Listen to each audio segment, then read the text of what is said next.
Tėvai eina į miegamąjį klausyti, ar vaikas gyvas.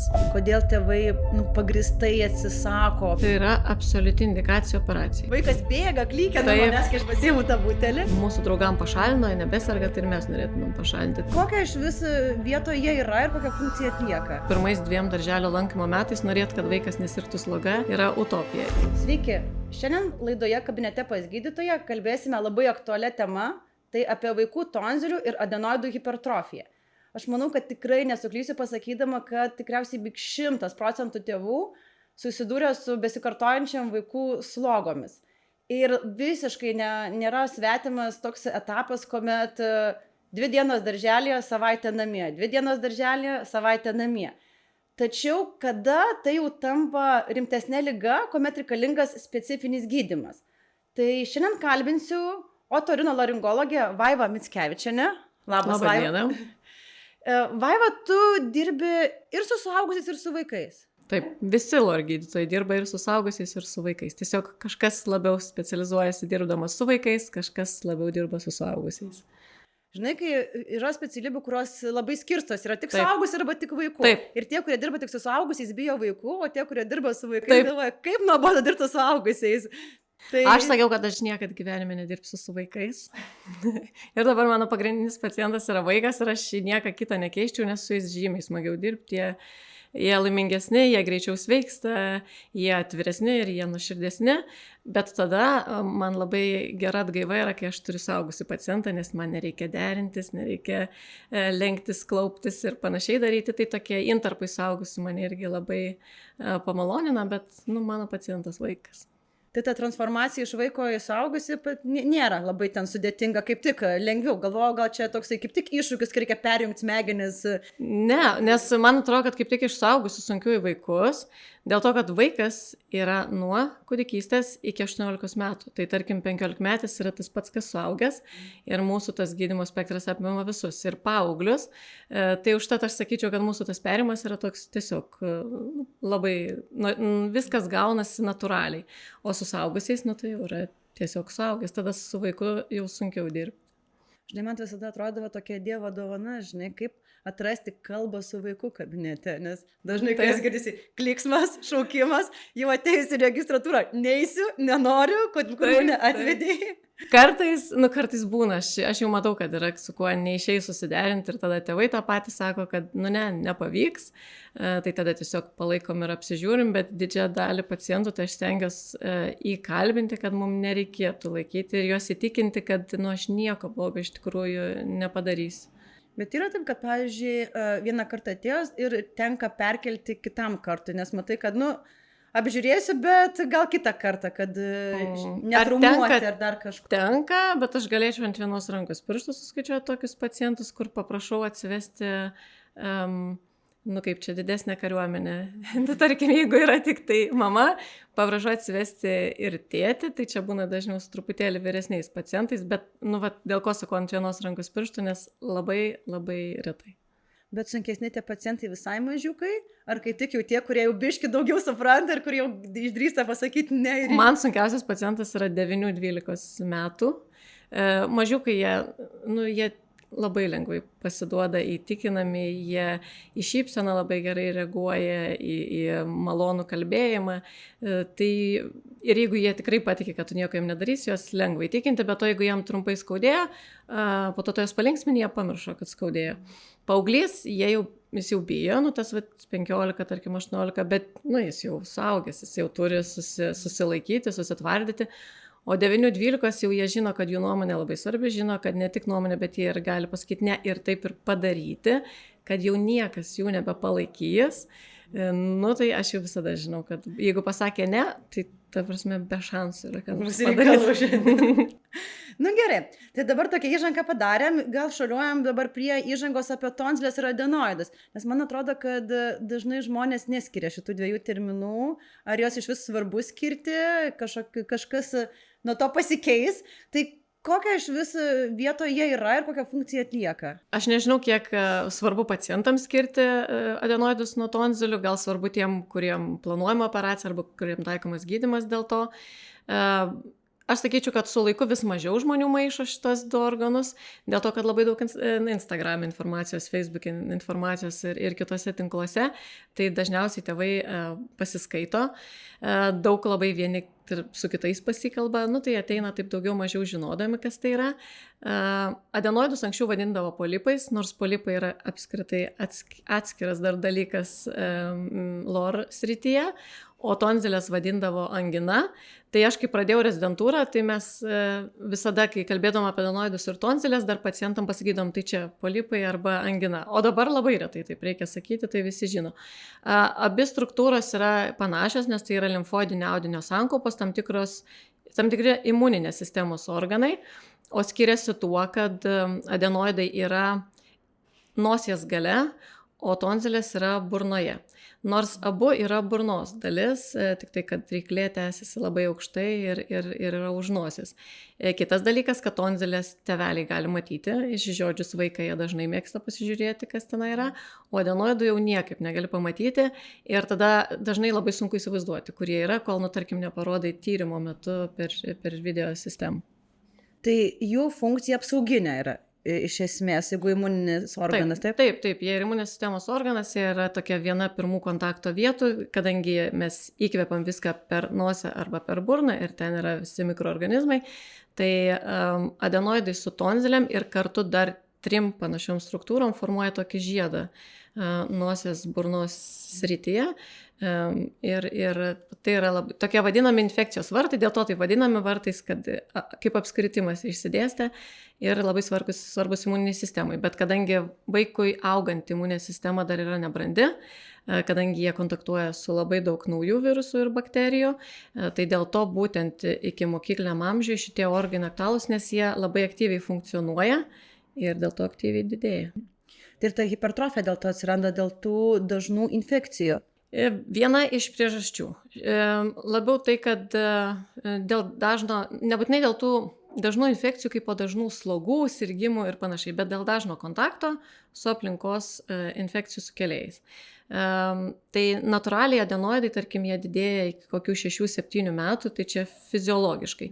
Tiesiog tam tikri išoriniai faktoriai gali lemti, kad jie padidės greičiau arba padidės daugiau. O kokias dar priežastis be infekcijų būtų? Viena iš tokių pagrindinių priežasčių yra alergija. Kita irgi, aišku, tai yra infekcija, bet tai yra tam tikrų infekcijų, kurios, tarkim, nepalaipsniui, bet tiesiog iš karto labai smarkiai padidina adenoidų ir tonzilių audinį ir infekcijai pasibaigus tas adenoidų ir tonzilių audinys nesumažėja. Yra įvairių sisteminių ir dažnų imunodeficitinių ligų, kurių fone irgi adenoidų ir tonzilės didėja labiau. Yra sindromų, tarkim, 21 chromosomos trisomija, yra prie kurios irgi tonzilės, tarkim, didėja labiau. Tai faktorių kaip ir daug, bet dažniausias, aišku, yra infekcijos ir alergijos. Aš čia pradžioj taip visus nugąsdinau, kad tas slogas, kad visiems 100% būna, bet visi galvos, kad visiems hipertrofija būna. Tai tikriausiai prie ne visų slogų būna hipertrofija. Tai koks tas dažnis jau, kai tai jau tampa ta liga, būtent ta vadinama tonzilio adenoidų hipertrofija, kai mes jau galim sakyti, kad jau trukdo, jau reikia kažką daryti. Jo, labai toks gajus mitas, pagal tai, kaip ateina pacientai, kad mums dažnos slogos ir visi labai vylėsi, kad bus didelė adenoidai, išoperuosi ir tos slogos praeis. Tai aš visų labai prašau visada atskirti, kad sloga yra sloga, o adenoidų hipertrofija yra adenoidų hipertrofija. Ir tarkim, pirmais 2 darželio lankymo metais norėt, kad vaikas nesirgtų sloga, yra utopija. Yra tokių vaikų, bet jie yra, labai pavieniai vaikai. Adenoidai, kadangi kai jie padidėja, jie apsunkina kvėpavimą per nosį. Tai visų pirma, vaikas ir neslogos metu vaikšto pastoviai prasižiojęs, kvėpuojantis per burną. Jeigu ir nepastoviai, tai bent jau didžiąją dalį laiko jisai žiojasi. Miego metu miega prasižiojęs, knarkia miego metu. Tai čia, kuomet jie yra dideli ir jie sukelia obstrukciją. Kitas dalykas, kad jie nebūtinai gali būti dideli, jie gali būti uždegimiški ir tada dažnai kartojasi adenoiditai. Tai tokios, pūlingos slogos, bet ne tiesiog, kaip tėveliai mėgsta sakyti, žalia geltona, bet turi omeny, kur jau sukelia kraujo pokyčius, temperatūrą, bendrą intoksikaciją ir panašiai. Kitas dalykas, adenoidai yra šalia tokių vidinių ausies angų ir dėl to gali būti pasikartojančių pūlingo ausies uždegimų priežastis. Dar dideli adenoidai gali sukelti klausos suprastėjimą. Tai jeigu suprastėjimas atsiranda slogos metu ir tęsiasi porą savaičių po slogos, tai adenoidų kaltinti nereikėtų, bet jeigu užsitęsia ten keletą mėnesių ar iki pusės metų, tai va tada kalti adenoidai. Tonzilių hipertrofija jau yra kitaip, nes burna yra kur kas didesnė ir tonzilės hipertrofuoti gali daug daugiau. Ir dažnai tėvai, kai išsižiodo vaikus, nes man atrodo visi yra prašę išsižioti prieš šviesą ir pašviesti su telefonu, tai jiem visiems tonzilės atrodo labai didelis ir labai baisios ir ateina pasitikrinti ir sakau, dieve, ne, čia tokio amžiaus vaikas, čia taip normalu. Tai kai jos labai didelės, jos trukdo liežuviui judėti, tai tada atsiranda artikuliacijos sutrikimai, tas vaikas tai pradeda nerišliais kalbėti ir tėvai gali pastebėti, kad kalbėjo lyg ir pradžioje labai gražiai, o vėliau taip veldamas žodžius. Jeigu labai didelės tonzilės, gali būti sunku netgi ryti, vaikai pradeda rinktis maistą, kad jis būtų švelnesnis, minkštesnis, daugiau apdorotas, nes sunku sukramtyti didesnius kąsnius ir juos nuryti. Ir taip pat gali atsirasti knarkimas ir miego apnėjos, tai kvėpavimo sustojimai miego metu, kas vėliau prie ko kaip ir pripranta, turi omeny tėvai, bet pirmom dienom tai juos labai gąsdina. Tai tikriausiai aš įsivaizduoju, žinai, visi labai bijo tos toksai pradžiai, kai būdavo, kai tik lėliukai gimsta, visi bijo tos staigios mirties sindromo. Ir tas toksai, kai tu išgirsti, kai dingsta kvėpavimas ir tada puolė dėti ranką arba purtyti vaiką, kad pradėk kvėpuoti. Tai aš manau, kad tas tikrai labai gąsdina. Ir dabar, kaip ir aišku, išsižiojęs, ten visi šitie dalykai, ten klausos sutrikimai, kaip ir jau tikrai, manau, tėvai dais iki LOR gydytojo. Aš trumpinsiu LOR, nes otorinolaringologas baisiai jau čia. Aš irgi taip nesakau. Žodis, tai LOR labai jau toksai paprasčiau. Bet kada galvoju, yra tokia vėliavėlė raudona, kad sakyti, jau sloga kartojasi ir, žinai, dažnai būna iš darželio gena lauk, sako, slogą pasiimkit, bet taip gali su mažais vaikais būti, kad ten ta sloga kas savaitę kartojasi. Kada jau tėvams susirūpinti, kad čia jau rimtesnė problema, reikia vesti vaiką pas LOR gydytoją, o kada tiesiog, nuo tos infekcijos, kad... Jeigu statistiškai, tai ypač kokius pirmus metus sloga gali vaikas sirgti kartą per mėnesį, o mažo vaiko sloga turėtų trukti apie 2 savaitės. Tai jeigu pasako 2 savaitės serga, 2 savaitės namie, 2 savaitės serga, 2 savaitės namie, aš sakau, taip yra dar metus kaip ir normalu. Nenormalu, kai slogos komplikuojasi. Komplikuojasi bronchitus, komplikuojasi plaučių uždegimus, komplikuojasi į ausų uždegimus. Tarpsime, ne tai, kad tai yra sloga, kuri buvo ir praėjo, bet kuri kažko komplikuojasi. Bet tada reikia galvoti apie tai, kad mes turėtumėm ieškoti priežasties. Nebūtinai ieško adenoidų hipertrofijos, gal ten yra kažkokie imunodeficitai, bet tada jau reikėtų ieškoti priežasties tų slogų komplikacijų. Bet dažniausiai hipertrofija jau būna šiek tiek paaugusiem vaikam, vis tiek neleliukam, tai būna virš metų, 2, tas pasireiškia. Apskritai, jeigu pikas, tai yra nuo 4 iki 6 metų amžiaus. Tai mūsų tas toks dažniausias pacientas ir kai kuriem netgi pacientam gydytojai sako, net neikit pas LOR gydytoją, nes iki 3 metų jie nepriima ir neparuoja. Tai toks truputėlį melas ir priimam ir operuojam. Tiesiog dažniausiai, kai ateina su 2-mečiu, 3-mečiu, iš tikrųjų ir skundžiasi dažnom slogom. Tai jeigu adenoidai neišdidėja ir nėra kitų su tuo susijusių simptomų, tai mes jų tikrai ir neoperuojam. Bet yra mažų vaikų, kurie jau turi ir apnėjas, ir knarkimus, tai mes operuojam ir jaunesnius. Adenoidai pradeda didėti maždaug 1,5-2 metų amžiuje, bet jo statistiškai dažniausias pacientas tai yra 4-6 metų amžiaus. Kalbant apie simptomus, jeigu vaiką vargina tos apnėjos, vis tiek tai tikriausiai ir miego sutrikimai, vaikas blogiau užsimiega, tai jeigu nieko negydant, tai ilgalaikiai perspektyvai vaiko savijauta blogėja, vis tiek pavargęs, galbūt daugiau irzlesnis, jisai turėtų kažkaip liepti. Taip. Jeigu yra miego apnėja, apskritai tai yra absoliuti indikacija operacijai. Čia yra, kur gali nesvarstyti, ne kažko nedaryti, bet tai jau yra absoliuti indikacija operacijai tiek adenoidų, tiek tonzilių. Dėl to, kad su miego apnėja vaikas iš tikrųjų neišsimiega, nors jisai naktį neatsikelia, bet jo miegas yra paviršutinis, jis yra irzlesnis, blogėja dėmesio koncentracija, jis yra daugiau pavargęs. Tai dažniausiai ant veido matyti tokie pakiukai patamsėja. Tai dėl to būtinai, net ne tai, kad svarstyti kažką, bet jau būtinai reikėtų kažką daryti. O raidai, augimui kažkaip gali atsiliepti, kad būtent šitie... Jeigu apie protinę raidą kalbam, tai labiau tokiu atveju, jeigu blokuoja tas ausų angas, eustachijaus vamzdį ir tada kaupiasi skystis už būgnelio. Kadangi pablogėja klausa, tai priklausomai nuo to, kuriam amžiaus tarpsnėje, tai blogėja naujų žodžių mokymasis, blogėja tarimas ir kartais gali dirbti ilgai su logopedu ir neturėti jokių rezultatų, nes pasirodo, kad tam tikrų garsų tiesiog negirdi. Tai tada toks būna truputėlį sustojimas kalbos, ypač raidos. Kad sakyčiau, kad adenoidų ir tonzilės smarkiai įtakotų bendrai protinės raidos vystimasi, tai ne, bet per tuos gretutinius susirgimus. Bet gyventi sunku. Pirmiausia, sunku gyventi tėvam. Tai prasme, aš visada taip sakau tėvam, kad supraskite jūsų vaikui, šiaip dažniausiai viskas yra gerai. Jeigu jis negirdi, jis yra laimingas, jisai gali žaisti, niekas jo netrukdo, niekas jo niekur nekviečia, niekas jam nieko neliepia, jis savo žaidžia, užtat vaikai nesiskundžia, kad jam klausa pablogėjo, tėvam blogai. Kaip ir jeigu knarkia, jisai knarkia ir nieks negirdi. Tai vat, miego apnėja tokia, kur galėtų ryškiau vaikui trukdyti gyvenimo kokybę. Bet dažniausiai visi tie simptomai blogi tėvams, kaip ir į darželį, jeigu neina. Didžioji dalis vaikų yra patenkinti, kad darželį neina, tai tėvam blogai yra. Gerai, dabar tėvai nusprendė, kad, einam pas Lorą, tai atėjo, užtenka apžiūros ar kažkokių yra dar apžiūros, kaip ištyrimo būdų, kurios taikai vaikams, kad įvertinti?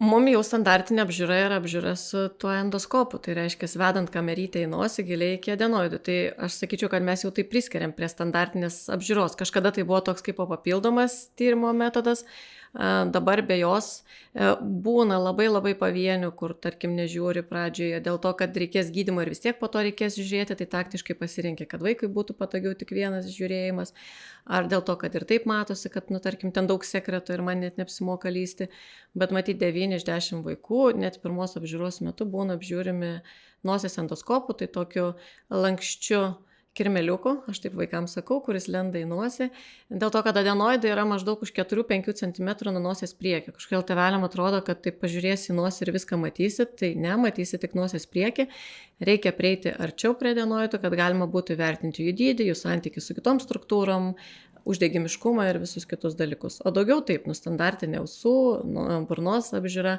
papildomai dar atliekam tyrimą ne tiek kiek klausai, bet kiek būgnelio funkcijai vertinti. Tai tas įeina į standartinį pirminės apžiūros, kaip po protokolą. Ir viską išeina per vieną kartą padaryti, visus šitos dalykus, taip? Išeina, tik aš visiems visada sakau, ir registruojant, kad aš tikrai gyvenime nepaleisiu pacientų anksčiau negu 30 minučių, aš tiesiog nespėju, nes pradžioje reikia visko išklausinėti, tada reikia tą vaiką kažkaip truputėlį apgauti ir užžaisti, tada reikia viską padaryti, tada reikia vaiko, kaip aš sakau, atsiprašyti, netiesiogiai, bet tai lipdukų duoti, tai kažkaip užglostyti tą situaciją, kas nemalonu buvo ir dar tėvam viską papasakoti. Tai pavyksta, bet taip ir pavyksta į 30 minučių rėmus, o aprašus tai aš visus rašau po darbo, nes aš tiesiog nespėju surasti. O tas apžiūra su to kirmiliuku, vadinama skausminga, ar labiau nemaloni? Jis yra labiau nemaloni. Aš dabar po COVID galiu lyginti ir tėvam tai aiškinu, kad tai yra kaip COVID PGR testas, kai būdavo dedamas į nosį giliai. Tik tai, kad mes tą darom video kontroliai, tai reiškia, aš matau, kur dedu, o ne kažkur aklai. Ir mes kaip lorai, matyt, geriausiai žinom nosies anatomiją, kur ką daryti. Suaugę, jeigu darant su to kirmeliuku, tai nepajaučia dažniausiai nieko. Ir toks mažu, tai čia viskas. O vaikai, jie jaučia, kad kažkas yra giliau ir labiausiai matyti nepatinka tai, kad jie negali kontroliuoti situacijos. Jie norėtų jau iškrapštyti jį, bet dar reikia pakentėti. Tai tokia situacija, bet yra labai įvairiai, yra 2-metis, kuris pasėdi vienas be mamos ar tėčio ir padarai, yra 12-metis, kurį reikia laikyti. Tai čia matyti yra labiau individualu, kaip ir su kraujo paėmimu. Yra, kurie labai jautriai reaguoja ir yra, kurie ramiau pasėdi. Bet tai čia ir suaugusiais taip pat, vieni alpstas kaip per kraują paėmimo, kiti tiesiog net nieko. Žiūri, kaip ima tą kraują, tai normalu. Dabar vis tiek, kaip ir matosi, kad jau šiokia tokia problema yra, dar ne operacinio lygio, gydymą kažkokį tikriausiai reikia pradėti. Tai nuo ko pradedamas, kas pirmiausia rekomenduojama? Nu, tai dažniausiai mes pradedam nuo inosinių steroidų. Pradžiai buvo tik vienas purškalas, dabar jau yra daugiau analogų. Gydymas yra ilgalaikis. Nu, ilgalaikis tuo, kad tai yra 1-2 mėnesiai, kartais 3-4 priklausomai nuo atsako. Ir dažnai pacientai jau ateina su tais vaistais. Aš pavadinimais nenoriu minėti, nes jų daug yra, bet pacientai jau ateina su tais vaistais, pavartoja 1-2 savaitės ir sako, kad nėra efekto. Tai efektas apskritai pradeda rastis tik tai po savaitės, bet kadangi adenoidai nepadidėjo per savaitę ir per 2, tai ir nereikia tikėtis, kad jie sumažės labai greitai. Kitas dalykas, jeigu atsakas yra geras, tai reikėtų tą vaistą pratęsti kurį laiką, o ne tiesiog iš karto jį numesti, nes tada kita sloga ir vėl viskas grįžta atgal. Tai esant padidėjimui mes vaistais gydymą visada taikom ir būna, kad su vaistais sutvarkai, tada gali turėti tam tikro ilgio pertrauką, ar tai bus porą mėnesių, ar tai pusę metų ar metai, čia jau priklauso nuo daugybės faktorių ir po to vėl gali tais vaistais gydyti, tarkim, alergikus gydai ir ilgiau ir dažniau. Bet jeigu su vaistais pasiekėm gerą rezultatą, tai tada operacinis gydymas ir nėra reikalingas. Labai populiarus nosies plovimas su tais, kur per vieną nosį į purškį, per kitą bėga. Taip. Nu, pripažinsiu, man asmeniškai tai šliktus reikalas ir aš kai savo vaikam. Tai man toksai buvo, aš neatrodo, kad... Bet paskui išmokau. Pradžiai tai buvo turbūt aš 1 mėnesį, kai savo vaikui ploviau nosį su to purškalu, tai aš jau sakydavau vyrui, aš jau nebegaliu, aš jau turėsiu nutraukti dėl to, kad man jau įtampa kyla, kad vaikas bėga, klykia nuo manęs, kai aš pasiimu tą butelį. Bet išmokom paskui per mėnesį. Taip. Tai tas irgi yra vienas iš dalykų rekomenduojamas, ne? Aš neseniai skaičiau tėvelių auditorijoje pranešimą ir sakau, aš nežinau, kaip įrodyti tėvam, nes vis dar labai daug mitų čia su to plovimu, kad tas plovimas yra labai naudingas dalykas. Tai aš sakau, pažiūrėkit Instagram'e, kur yra lorų profiliai ir jie visi deda savo vaikus, kaip savo vaikam plauna nosį. Tai nei vienas loras nebandytų tam savo vaikui pakenkti. Plovimas yra vienas geriausių dalykų. Mes tiesiog su plovimu nesumažinsim adenoidų, bet su plovimu mes kontroliuojam slogas, jų dažnį, jų intensyvumą, intervalus tarp slogų ir kuo mažiau bus to uždegimo nosies landose, tuo mes galim labiau tikėtis, kad vaistas, kurį skiriam adenoidų hipertrofijai, mums padės adenoidus sumažinti. Kitas dalykas, kad nereikia, tarkim, galvoti, kad mano vaikas nebėga nuo manęs. Aš irgi gaudau ratu aplink stalą, kad išplaučiau nosį, tik tai aš žinau, kokios galimos, tarkim, slogos komplikacijos visokios, tai aš turiu motyvą tą nosį plauti, bet nosies plovimas yra labai efektyvus. Man irgi labai patinka grįžtant prie to kirmeliuko parodyti tėvam ant televizoriaus, kaip atrodo nosis, kokio ilgio yra nosis, kiek ten iš tikrųjų yra įvairių susiaurėjimų ir kur yra adenoidai. Ir tada lengviau suprasti, kodėl aš prašau plauti nosį. Dėl to, kad paprasti purškaliukai, jie toli gražu nepasiekia adenoidų ir tik pradėjus plauti galima pamatyti, ko ten yra ir kiek galima išplauti. Tai plovimas labai svarbus. Tai nosies išpurškimas irgi toks gerai, bet ne taip kaip plovimas. Oi, tarpsme išpūtimas, kad pačiam, tai toli gražu. Tarpsme čia ir suaugęs tą galėtų pasakyti. Jeigu yra toks nosies ligonis su stažu, tarpsme ten lėtinis sinusitas, pasikartojantis ūminiai sinusitai, alergijos, jie tą patį daro, jie plaunasi nosį ir suaugęs jau atrodo gali kontroliuoti, kiek išsipūs nosį, jisai puikiai tą supranta, bet išplovęs nosį, bet koks suaugęs pasakys, kad išsiplovus yra kur kas švaresnis jausmas nosies landos. O plovimas užtenka su vandeniu, ar ten reikia, kad būtų suresnis tas vanduo, ten visokių būna ir miltelių, kai tenais deda šiaip kažkokius, gal ten druskų dar kažko tai. Taip. Bet geriau ar tiesiog plauti ir tiek, ar geriau vis tiek, kad tas vanduo būtų paruoštas specialiai kažkaip? Geriau, kad jis būtų su druskomis. Tai arba gali būti tie paketėliai, kuriuos tiesiog patogu užsipilti. Tai gali būti mišinys įdedant savo druskos ir truputėlį sodos. Kai kada plauna kai kas su fiziologiniu tirpalu, bet vien su virintu vandeniu plauti negalima ir nereikėtų. Tai ir dėl tam tikrų medžiagų išplovimo iš nosies gleivinės, bet jeigu kaip tėvams, tai išplovus vien su vandeniu vaikam yra labai skausminga ir skauda ne nosį, o skauda galvą ir pakaušį. Ir tarkim tai būna, ateina ir sako, mes kaip ir sakėt, mes plaunam, bet viena tokia sloga buvo, vieną kartą išplovėm, jam taip suskaudo galvą, matyt, ten kažkas buvo sinusitas ir daugiau nebesiplauna. Ir aš sakau, plovėt greičiausiai su vandeniu. Sako, taip, baigėsi milteliai ir čia tiesiog, tai sakau, ne sinusitas, ne kažką blogai plovėt, o tiesiog paėmėt vandenį, nepadarė druskos tirpalo. Tai nedarykit tokios klaidos, dėl to, kad tokiu atveju vaikas tiesiog nebesileis plaunamas. Vanduo turėtų būti šiltas, šaltas, svarbu ar ne? Kad...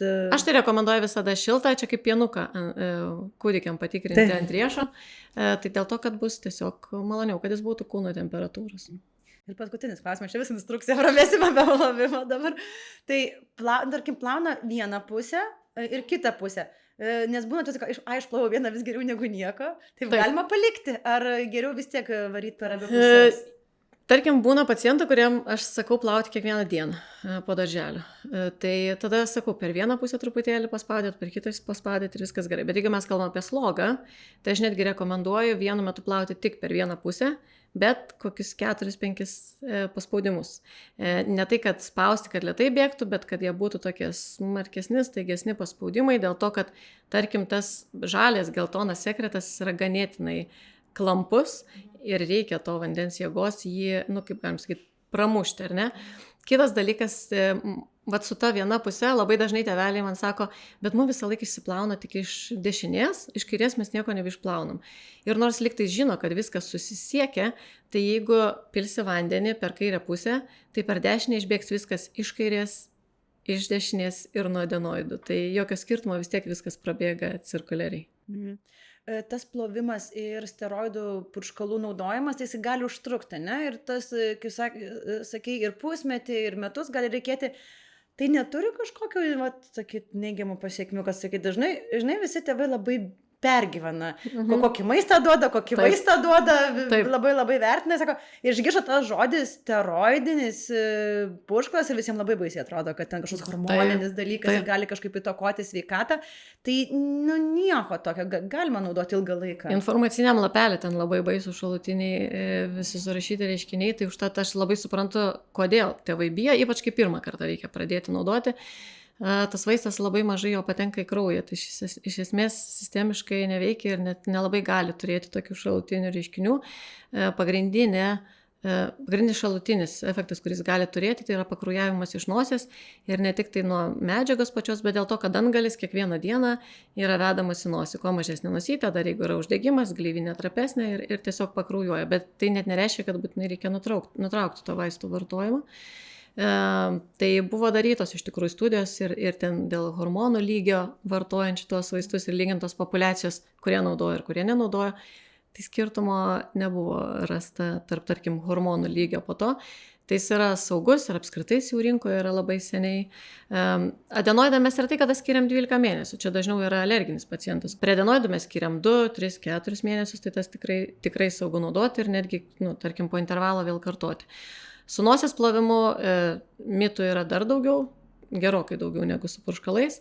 Tai ar plauti kasdieną galima? Tai galima plauti kasdieną nosėje. Ar tą reikia visada daryti? Ne visada, bet yra situacijų ir amžiaus tam tikrų tarpsnių, kuomet plauti kiekvieną dieną, tarkim po darželio. Ne tik, kad žodis reikia, bet ir pacientai, kuriem, tarkim, tą rekomenduoju, jums galėtų pasakyti, kad yra žymiai geresnis efektas. Dabar, kaip ir atrodo, pakankamai daug apšnekėjom apie tą medikamentinį gydymą, visgi nesiseka, situacija negerėja, situacija blogėja, nusprendžiam, kad reikia operuoti. Taip. Jau atsakytą klausimą, kad kaip ir amžius ir aiškus, ten būna 4-6, bet yra išimčių operuojat ir mažesnius, jeigu tikrai yra indikacijų operuoti. Pati operacija, jinai skaitoma kaip dienos chirurgija. Vaikas atvažiuoja ir tą pačią dieną išvažiuoja, ar reikia pasilikti ligoninį ilgesnį laiką? Taip pataisau, kad operuojam kartais ir 15 ir 16 metų pacientus, bet čia irgi yra tokios retenybės. Tai yra dienos chirurgija, apskritai tai yra dažniausia vaikų operacija bendrai pasaulyje. Vaikai atvažiuoja, išsioperuoja ir po 3-5 valandų, priklausomai nuo to, kaip jie bunda po narkozės, važiuoja namo. Operacija trunka 30-40 minučių, kartais ir 15, aš taip stengiuosi visada sakyti tėvam ilgiau, kad jiem nebūtų neramu, jeigu, tarkim, ilgiau vaikas negrįžta iš operacinės.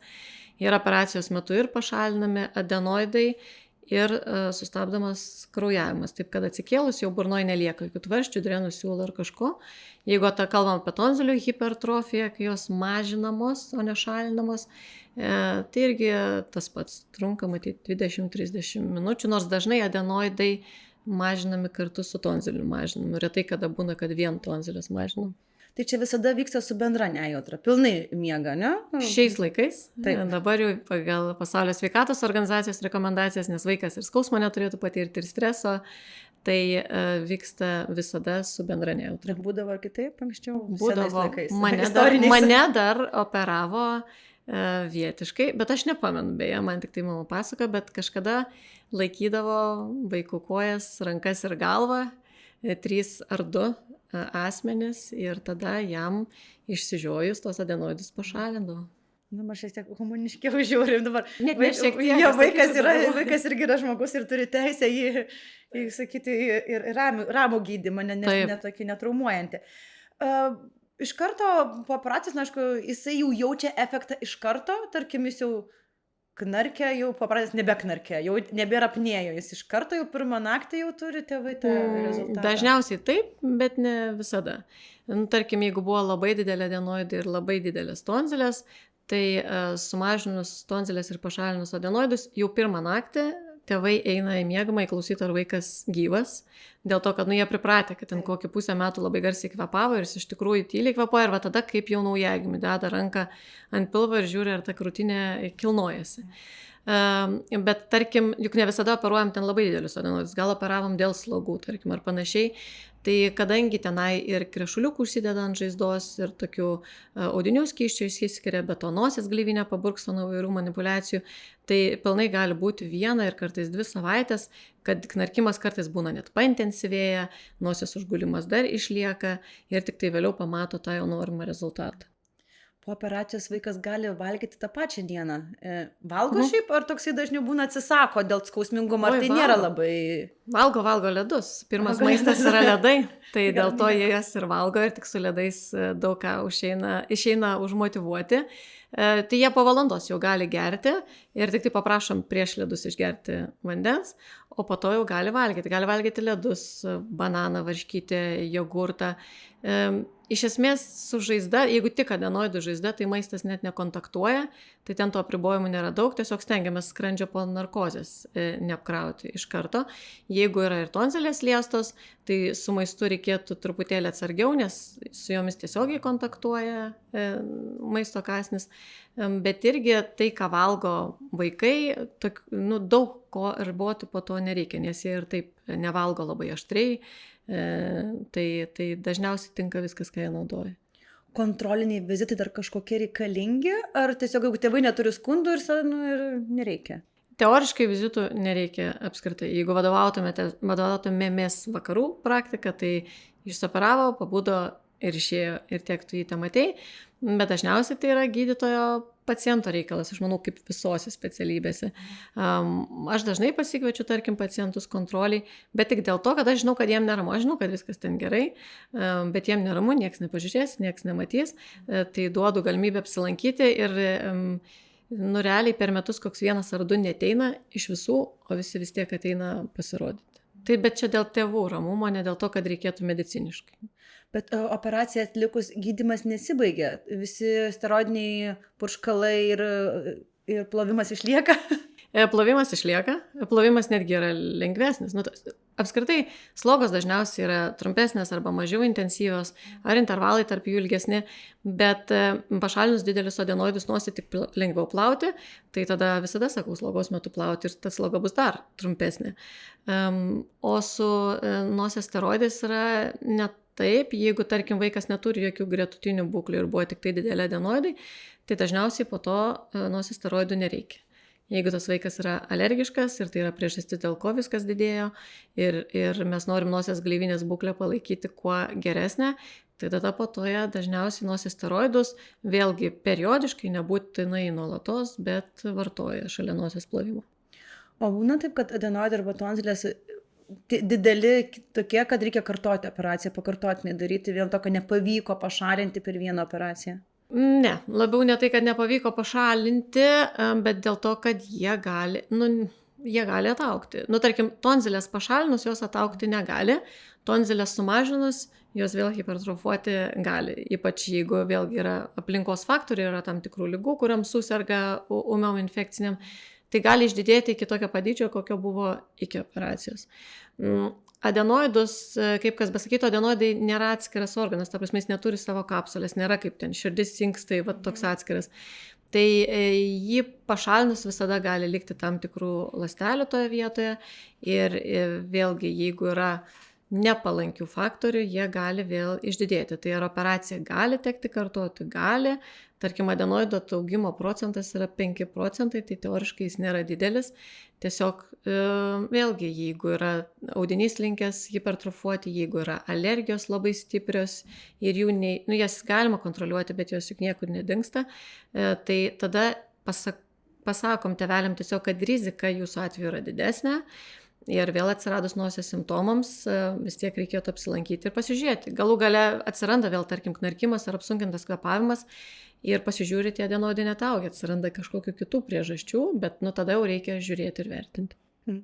Jeigu kaip ir pragyvena vaikas be operacijos, kaip ir sakai, galima ten ir vėlesniam amžiui būna, kad ir suaugę operuojasi, ir ten ir 15, ir 16 metų daromas tos operacijos, ne? Operacijos tai daromas, tik tai, kad nebūna taip, kad pragyvena iki 15 ir staiga adenoidai atsiranda.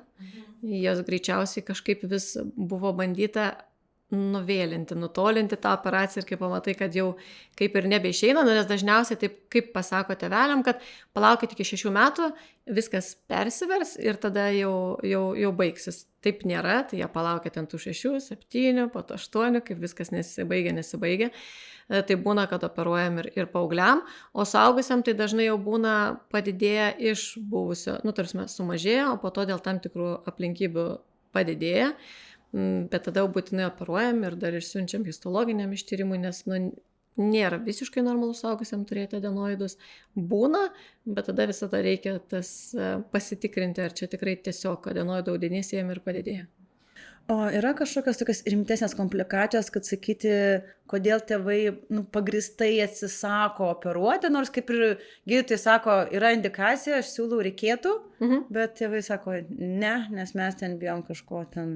Dėl ko tėvai atsisako, tai bijo narkozės ir nori išsaugoti adenoidus, nes kiekvienas organas kūne svarbus. Tai čia jeigu tėvai.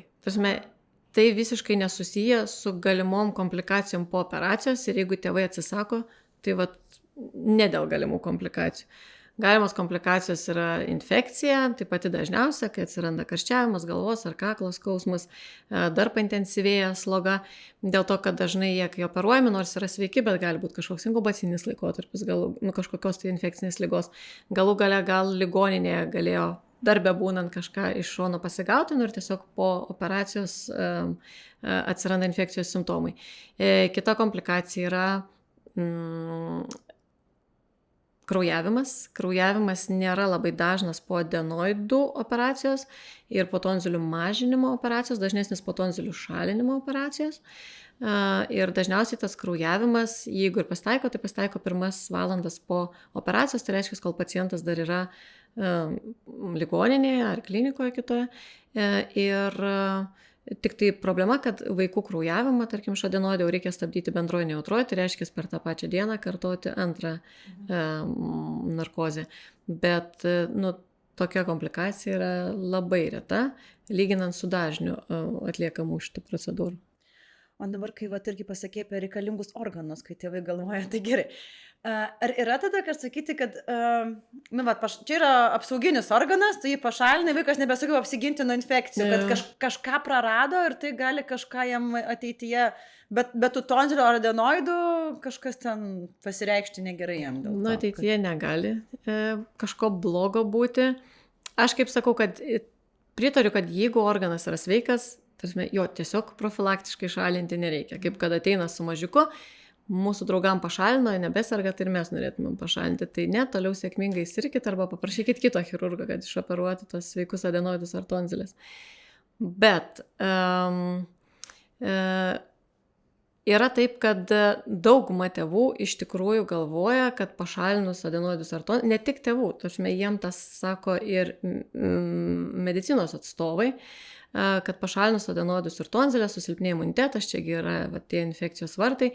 Tai aš ne veltui pradėdama pokalbį paminėjau, kad ten yra žiedas. Adenoidai ir tonzilės nėra vieninteliai organai tame žiede, kurie saugo nuo infekcijos. Reikia suprasti, kad, pavyzdžiui, jeigu adenoidai yra labai dideli ir vaikas visą laiką prasižiojęs, tai adenoidai visą tą laiką netlieka jokio vaidmens, nes oras per nosį apskritai neina ir jokie virusai ten su tais adenoidais nekontaktuoja. Kai tą paaiškini tėvam, jie visi supranta. Tiesiog toks yra šablonas kartojimo. Imuninės sistemos organas, reikia jį išsaugoti, bet kai pasakai, kad tas jūsų organas nedirba, nes nieks pro jį nepraeina, tada kaip ir logiška. Tai nosis, kadangi irgi svarbi dėl daugelio kitų dalykų, tai gal atkuriam kvėpavimą per nosį ir pašalinam tos adenoidus. Su tonzilių mažinimu dažniausiai problemų labai nebūna įrodyti, su tonzilių šalinimu būna daugiau problemų, dėl to, kad irgi yra daug mitų, kad jos reikalingos, o jas pašalinus viskas leidžiasi į apatinius kvėpavimo takus. Tai jeigu vaikas dažnai serga tonzilitais ir vartoja dažnai antibiotikus, tai jau vertinam rizikos naudos santyki. Tai tuo atveju tonzilės apskritai jau tada apsauginės funkcijos neatlieka, jos daugiau yra infekcijos židinys, o infekcijos židinį šalinti reikia. O gali tai būti, kad atliko operaciją, kaip ir operacija sėkminga, bet vis tiek simptomai išlieka, vis tiek įsižiojęs, vis tiek narkia, ar čia taip nebebūna? Jeigu išsižiojęs, tai būna ir labai dažnai būna, nes kuo ilgiau vaikas kvėpuoja prasižiojęs, tuo labiau atpranta dirbti jo raumenis. Aš visiems tėveliam aiškinu, kad kaukolę visi matė ir kaukolė yra be apatinio žandikaulio. Apatinį žandikaulį reikia pritraukti prie likusios kaukolės ir tą turi atlikti skruostų ir burnos raumenis. Ir nors mums atrodo, kad joks čia nedarbas, bet šiaip raumenim, kurie visą laiką laikė pakabinę tą žandikaulį žemai, tai yra darbas. Tai dėl to po ilgo laiko pašalinus adenoidus vaikas gali kvėpuoti per nosį, bet vaikščioti išsižiojęs. Ir dėl to reikia darbo su tais raumenimis ir labai įkyraus darbo iš tikrųjų, kad vaikas vėl uždarytų burną.